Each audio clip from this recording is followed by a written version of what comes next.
আজকে আমাদের যে অর্থনৈতিক ব্যবস্থা এটা কোনো মতেই টেকসই না।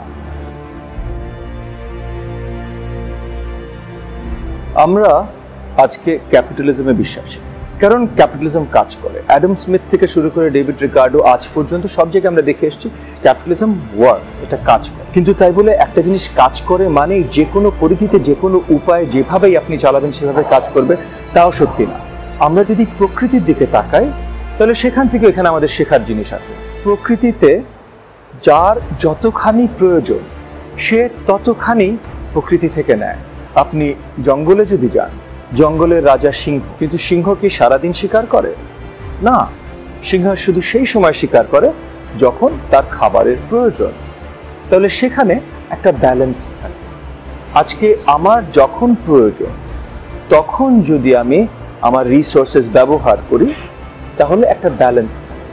আমাদের অর্থনীতি আমরা এখন যেভাবে পরিচালনা করি তাতে এই যে কখন প্রয়োজন সেই ভিত্তিতে তৈরি, কখন প্রয়োজন সেই ভিত্তিতে শিকার, এটা হয় না।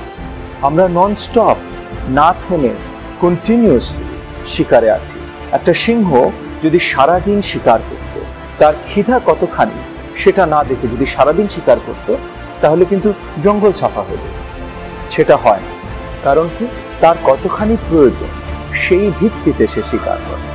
আজকে আমাদের ক্যাপিটালিস্ট কর্পোরেট স্ট্রাকচারটা এমন জায়গায় এসছে যে আমরা শুধু তৈরি করে যাচ্ছি, আমরা শুধু খিদা মেটাতে পারছি না। হাজার হাজার কোটি টাকার ব্যবসা তৈরি হচ্ছে, দ্যাট ইজ নট রং, সেখানে ভুল নেই। কিন্তু যখন আপনি তাকাবেন যে একজন ধনকুব 1 লাখ কোটি টাকা ব্যাংক থেকে লোন নিয়েছে, একজন ধনকুব 50,000 কোটি টাকা ব্যাংক থেকে লোন নিয়েছে, এবং এই লোনগুলো ফিরতির ব্যবস্থা আসলে হচ্ছে না, লোনগুলো শুধু রিস্কেজুল হচ্ছে। একজন ধনকুব বাইরের একটা দেশে, শুধু ওই দেশে তার $1 বিলিয়ন তার অ্যাসেট আছে। তখন এই প্রশ্নটা আসে যে আসলে আমরা কি প্রকৃতির যে নিয়মটা আমাদের জন্য ধার্য করে দেয়া সেই নিয়মে প্রবাহিত হচ্ছি, নাকি আমরা এই যে ক্ষুধার কোনো শেষ নেই এমন একটা জায়গায় চলে এসেছি। রেগুলেশন ছাড়া, আইন নিয়ম কানুন ছাড়া কোনো কিছুরই কিন্তু ভালো দিকটা পাওয়া যাবে না। এক্সট্রিম, যে কোনো কিছুর এক্সট্রিম কিন্তু মন্দ, ক্যাপিটালিজমের এক্সট্রিমও মন্দ। তো আমরা যদি একদিক যদি শুধু নেয়ার তালেই থাকে, শুধু নেয়ার চিন্তাই থাকে, কিভাবে নেবে সেটা নিয়ে মগ্ন থাকে, এবং সবচেয়ে যে উপরে আছে নিচেদের থেকে সে কিভাবে এক্সট্রাক্ট করবে, কিভাবে তুলে নেবে সেই চিন্তায় মগ্ন থাকে, এবং সারাক্ষণ যদি সেই কাজেই থাকে তাহলে আমরা প্যারিটি, ব্যালেন্স পাবো না, সামাজিক বৈষম্যহীনতা যাবে না। তার জন্য আমাদের কাজ করতে হবে নতুন রেগুলেশন জানা, তার জন্য আমাদের কাজ করতে হবে নতুন চিন্তাধারা সৃষ্টি করা।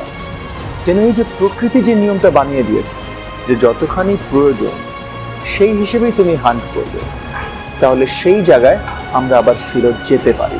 এই যে ভারসাম্যহীনতা যেটা আছে আমাদের সমাজের, এটা হয়তো অনেকটাই আমরা কমিয়ে আনতে পারি। এটাতে আমরা বিশ্বাসী, এটাতে জাতীয়তাবাদী গণতান্ত্রিক আন্দোলন NDM বিশ্বাসী। জয় বাংলাদেশ।